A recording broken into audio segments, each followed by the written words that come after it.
આજના આધુનિક સમયમાં જ્યાં લોકો ભૌતિક સુખ સુવિધાઓ પાછળ ભાગી રહ્યા છે, ત્યાં ગાય માતાની સેવાનું મહત્ત્વ વધારે જ વધી જાય છે.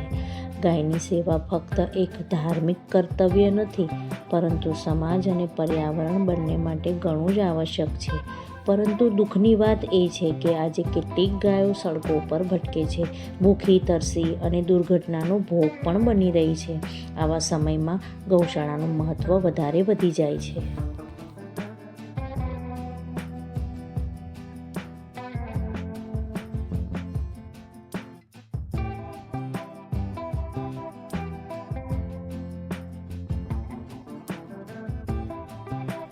ઔષધ સેવા ચેરિટેબલ ટ્રસ્ટમાં ફાર્માસિસ્ટ તથા મેનેજર. આજે અમે અમારા હરતા ફરતા દવાખાના દ્વારા આજે શ્રી ગોવર્ધન ગૌરક્ષક ગૌશાળામાં આવ્યા છે અને મારી સાથે ઊભા છે શ્રી જીણાભાઈ ડાભી, અને તેઓ આ 20 વર્ષથી ચલાવે છે ગૌશાળા અને બહુ સારું કાર્ય કરે છે. આજે અમે અમારા સંસ્થા દ્વારા એમનું સન્માન કરવામાં આવ્યું છે અને મારી સાથે આવ્યા છે નિવૃત્ત ન્યાયાધીશ તથા સિનિયર સિટીઝન ક્લબના પ્રમુખ શ્રી દશરથભાઈ બારોટ, કે જેઓ મારી સાથે આવ્યા છે ને એમની અમને સંતોષ છે.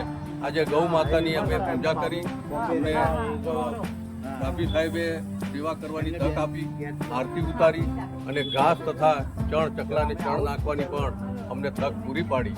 એમનો ખૂબ ખૂબ આભાર માનીએ છીએ અને અમે અવારનવાર હવે એટલું મહાન છે અને એટલું મહત્વનું છે કે જેમાં આપણે તમે બધાએ અમને જે બોલાયા, અમારું સન્માન કર્યું, અમારું સ્વાગત કર્યું, તમારા બધાનો ખૂબ ખૂબ આભાર. અને હું બીજી કશી बात नहीं करूँ. कदम ऐसा चलो कि निशाना बन जाए, काम ऐसा करो कि पहचान बन जाए. जिंदगी तो यहाँ सभी जी लेते हैं, मगर जिंदगी ऐसे जियो. આમાં સહયોગ આપી શકો છો.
આપેલ મોબાઈલ નંબર પર સંપર્ક કરીને તમે આ સેવામાં સહયોગ આપી શકો છો.